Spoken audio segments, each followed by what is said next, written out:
I don't correlate any sort of sweat with sweet. I don't either. That's what I mean. Sweat would be salty, right? Yeah. That doesn't even make sense. And also, like, yeah, like, so you like that? You like sweaty socks? That's alluring to you? What? What? Welcome back to Short Pour. We're your hosts. I'm Chris. And I'm Brandon. And we are continuing on with the lighter side of beer. And today we have the Yuengling Flight. Yeah, so with this one, you were the one that actually found it, right? Yeah, I was the one that I guess chose this one again. And I guess I just did it because one, it's Yuengling's light beer, but it's also like the flighter side, maybe I guess, because it's called Flight. I don't know. All right. So the back of the bottle for this one is Raise the Bar, registered trademark. Raise the Bar is a register with the next generation of light beer, also registered. The term next generation of light beer. Two registered trademarks in there in the first sentence of the back of the bottle. Nice.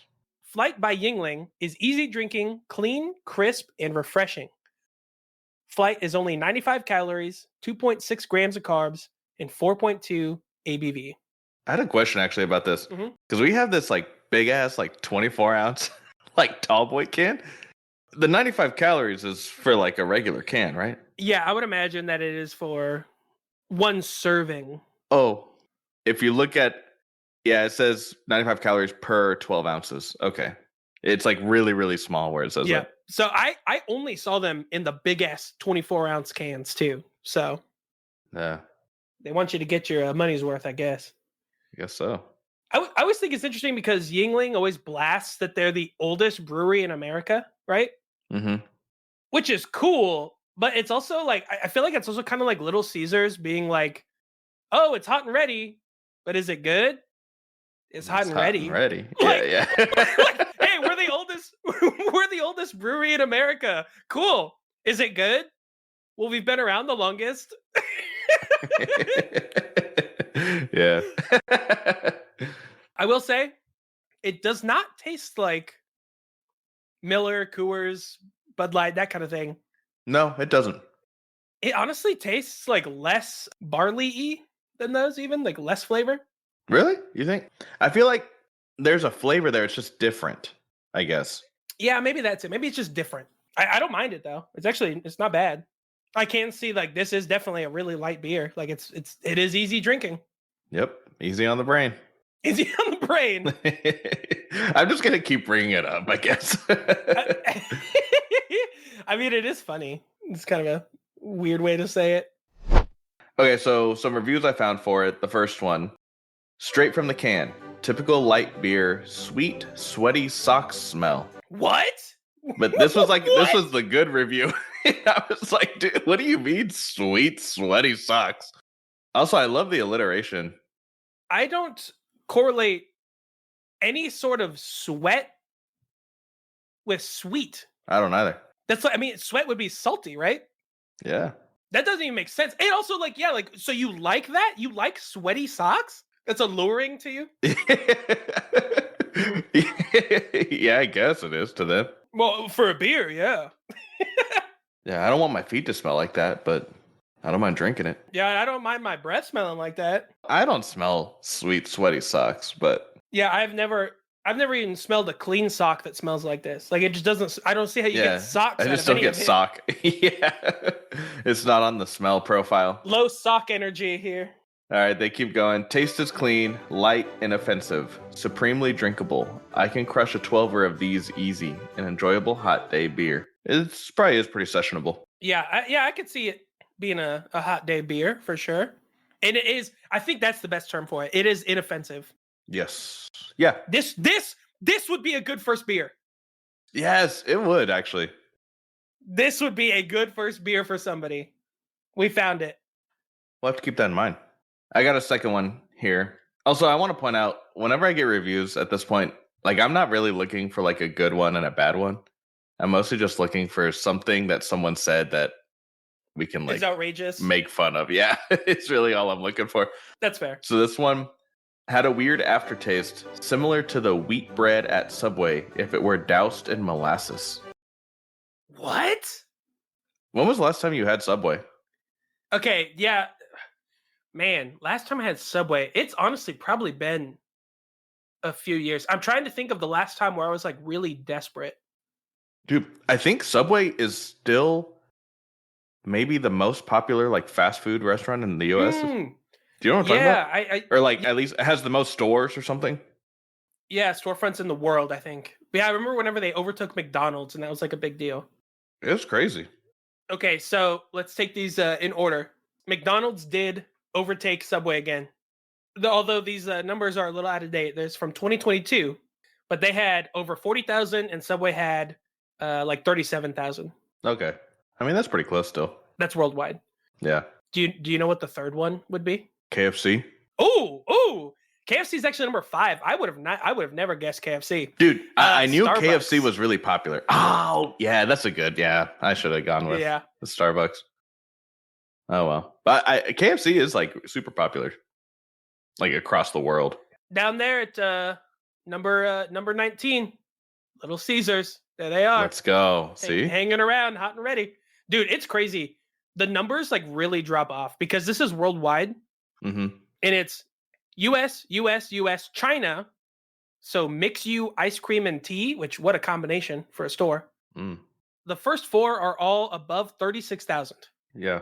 Okay, then KFC's at 26,000, and then it drops down to Burger King at 19,000, and then by the time you get to like number 10 at Dunkin' Donuts or Dunkin', it's at 11,000, and it just starts to drop, which is kind of crazy.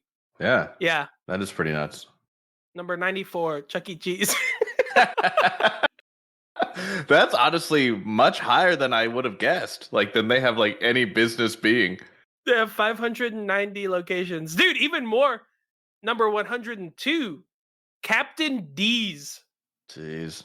When's the last time you saw a Captain D's? Good There's Lord. There's one like a mile from my house, but I literally never see anyone getting food there. Yeah, that's true. I think we've only ever been once also. I think I've only ever eaten there like one time. Yeah, I know I've eaten there, but because it's like Long John Silver's, right? Yeah.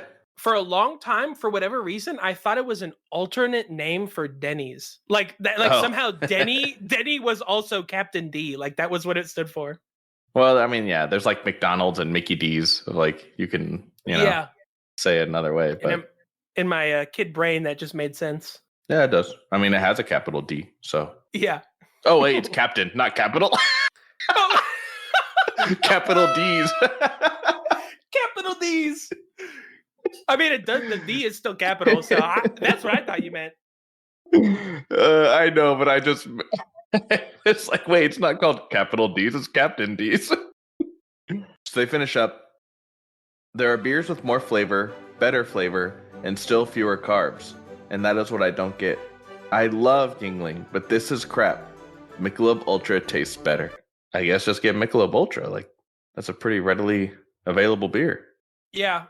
I will say it does taste different than Michelob Ultra. Like, that was my first reaction, is it tastes different than all those. But I don't think it's bad. It's probably just not what he wants, which... Right.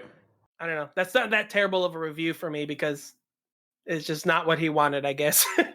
No. I mean, it's a light beer. It tastes like a light beer. I don't see what the problem is. Yeah. All right. For this episode, when we come back from the break, I decided to look into bird migrations as the topic for this week based on flight. Oh my God. Okay, sweet. Dude, and I'll say when I started the research, I was like, this is a dumb idea. This isn't going to work. But I feel like I got some pretty interesting stuff actually out of it. All right, I'm excited. Yeah, let's hear from our sponsor and we'll talk about bird migration.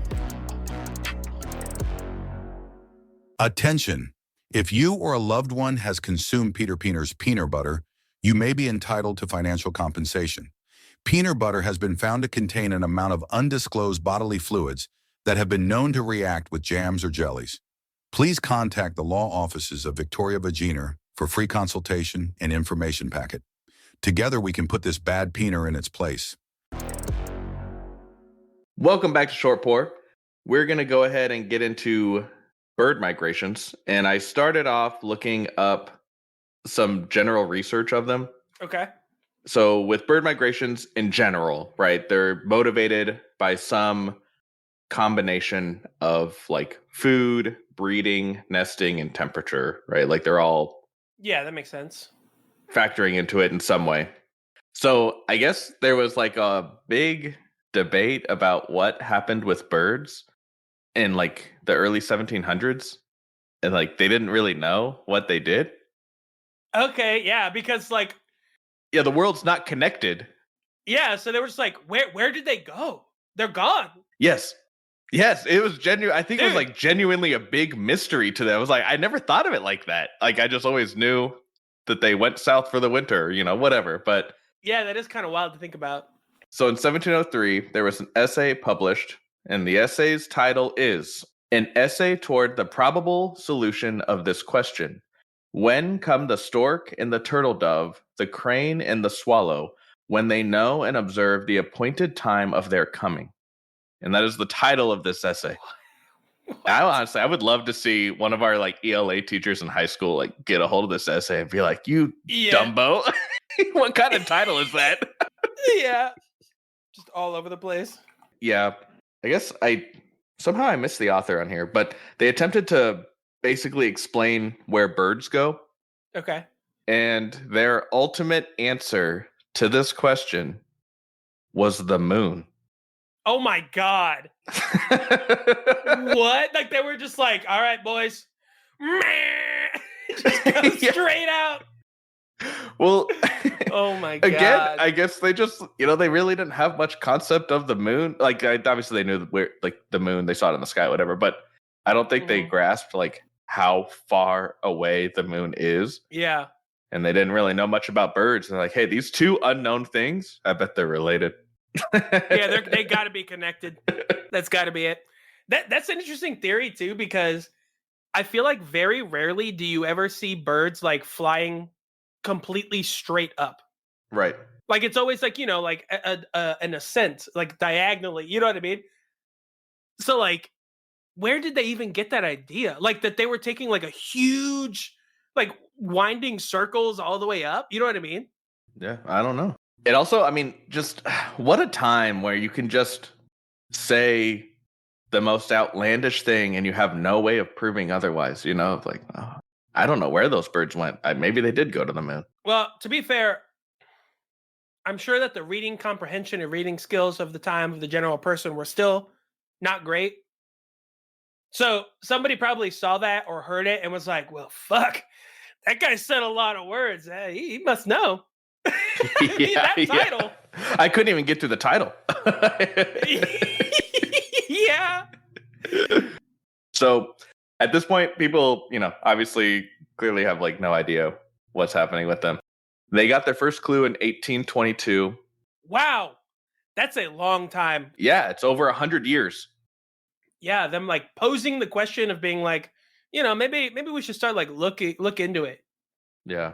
And start thinking about it. And over 100 years pass, and they're like, they finally get something other than the moon. Right. And obviously we weren't around at the time. I don't know what the like prevailing thought was. Like how many people genuinely believed in the moon thing or not, but I love that you had to caveat it with saying, well, we weren't around. Like, Hey. yeah. I said obviously. Yeah, obviously, we weren't around. I feel like that's a thing that should go without saying. Well, it was said.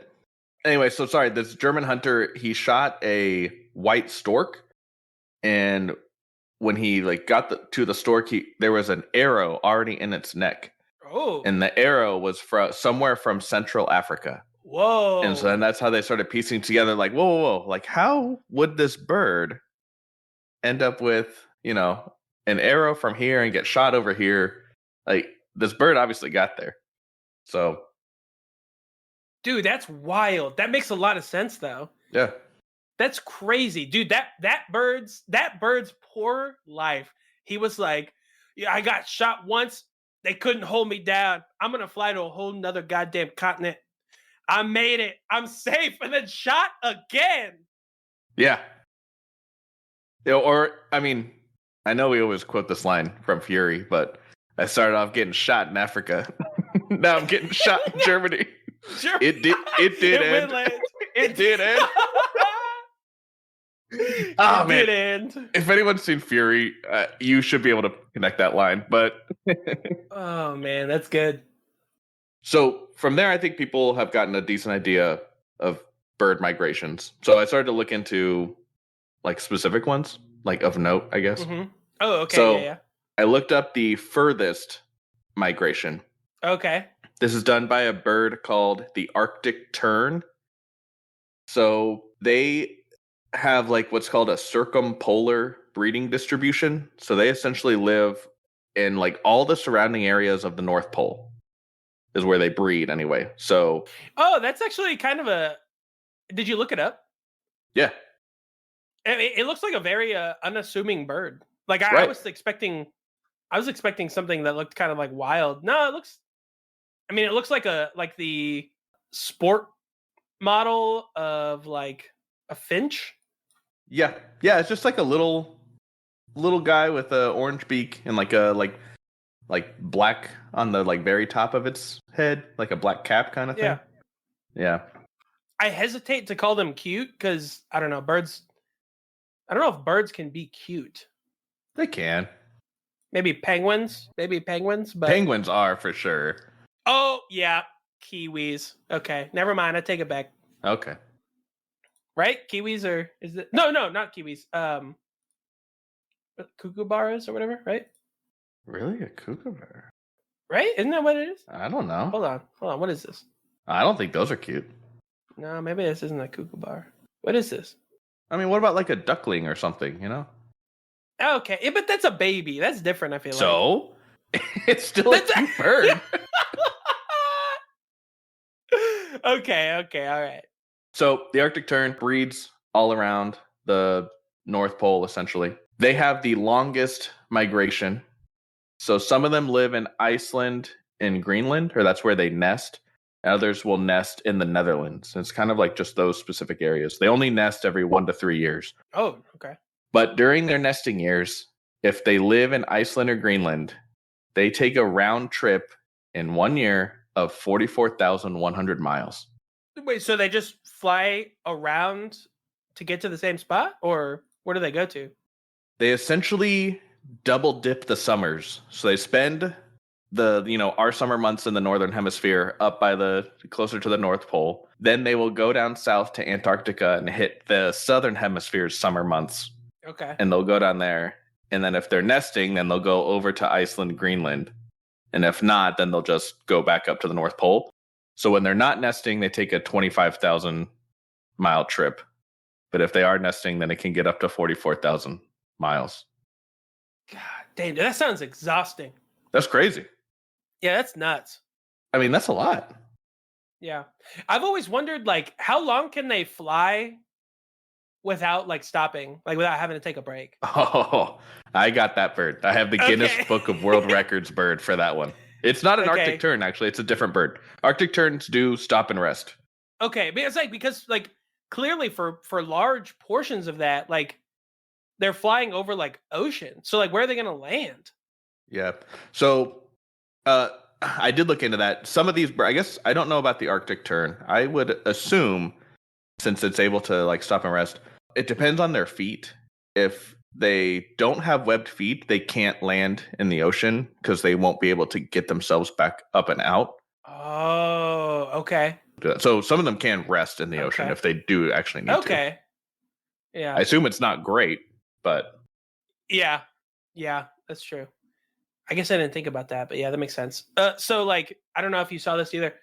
I imagine at some point, a large flock of birds has been like just like taken out by like an ocean storm. yeah, that can happen. Oh, that's so sad, dude. Yeah, so I was reading about the bird that I have that went the furthest. It is not able to rest in the ocean. Okay.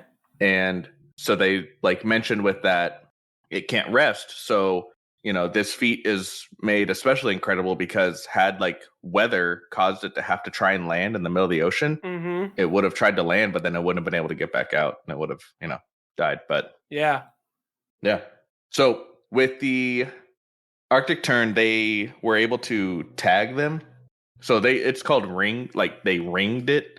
So they put like a little ring around like one of its feet, right? Yeah, let's send that into the ELA teachers again too. they ringed it. That's what it's called when you tag it like that. They didn't wrong it. Yeah. They ringed it. So they ringed a bird. They ringed a chick in 1982. They tagged it. Oh God, dude, that does not sound right. Yeah, it was. I just got done ringing my chick. It wasn't mine. It was just a random one that they found. Yeah, just some random chick just got done ringing it. So they ringed a baby bird in 1982, an Arctic tern. They ringed it in the UK, and they found it in Australia 3 months later. Whoa. Okay. So it was in the Farne Islands of the UK, and they found it in Melbourne, Australia. And I meant to look up, how far is that? Like, what's the distance? Oh, this says 10,000, basically 10,500 miles. Oh, that's nothing for them then, right? Yeah, but it did it in 90 days. Yeah. So then, like, what is that in? What is that in dog years? God, I'm trying to be serious here. Yeah. How many miles a day did they have to go? Oh, like 117 miles a day to make that trip. That seems pretty like substantial. Yeah.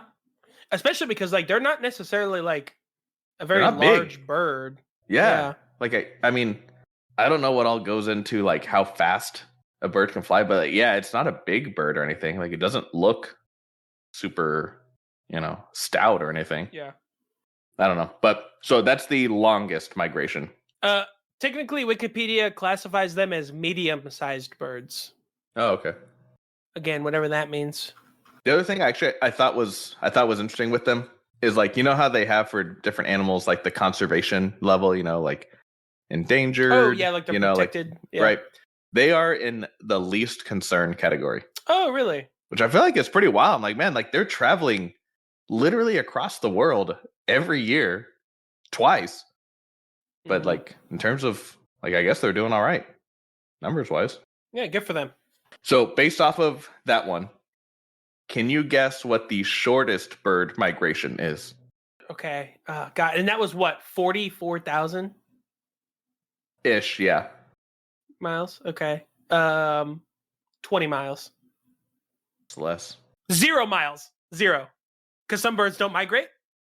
Well, I guess maybe, yeah. This is a known migration. Like they do move, but okay. It is only 300 meters. What? What? I was like, what? So this is the North American blue grouse, and they live kind of like along the Rocky Mountains. So like the Rocky Mountain range all the way from like down in New Mexico up through Canada and like southeastern edge of Alaska. They essentially just go from the pine forests into like the deciduous woodlands. Okay. And so they're just kind of like navigating like the altitude and the like type of tree basically that they're taking shelter within. But it's only That's 300 wild, meters. Though. Yeah. It's weird because I'm like, I can do your migration in I can run it in under a minute. Like. Yeah, no, that's crazy short. So I guess this bird does some combination of like walking and like little short, like flappy kind of flights. Like they're not really like. What bird is this? The North American blue grouse. They don't, knock out the whole thing in one quick go. They really kind of take in the sights on the way. Is it also called the dusky grouse? That's yes. What I'm seeing. Yeah, that's the same one. Oh, gotcha. Yeah, that does not look like a very agile little thing. It looks like a cross between a pigeon and a turkey. Yeah, no, it definitely has like the whole tail plumage thing, and then like the markings on the front with like the red and white, Mm-hmm. Yeah, dude, the red thing on there, it has like the texture of like a pineapple too. Okay, that's not a cute bird. No, that's not. Nose. Did you say nose? I don't know, maybe. The North American blue nose. Yeah, it looks like the the like ugly skin part of like a turkey vulture. Like that's what the red part on their thing looks like. Yeah. Sorry not to any a cute bird. turkey vulture fans out there. Yeah. Yeah. Turkey vulture lovers out there. Okay, so then I have the last bird we'll focus on. This is the longest non-stop recorded flight of a bird. Okay. This was done by a bar-tailed godwit, Jesus, that's a mouthful. and the bird was known by its tag number of 234684, and it was tracked by satellite. So this was like a specific bird. It was Yes. one bird that did this? Yes. Oh, It did it okay. in October of 2023. Whoa. Do you want to attempt to take a guess at the mileage or the time that it did this flight in? It nonstop. It did not rest or stop. 4 days. Longer. 7 days. Longer. 2 weeks. Less. How long?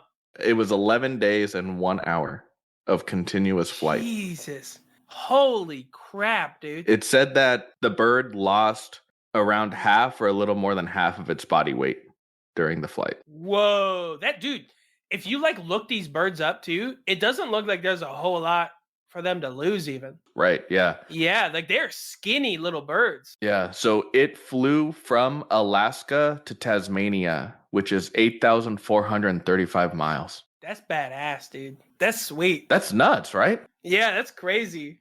I was reading some stuff about it, and this was one of the ones where it can't stop and rest in the ocean. Okay. And normally they fly somewhere else. I think maybe New Zealand or something, but for whatever reason, like it took a sharp detour at some point. So they assume it ran into some sort of like storm or like weather event that it Yeah. it couldn't go through because it can't stop in the ocean to like ride it out. Mm-hmm. And so it ended up just going somewhere else and adding a bunch of mileage to it. So it shattered the old record before it.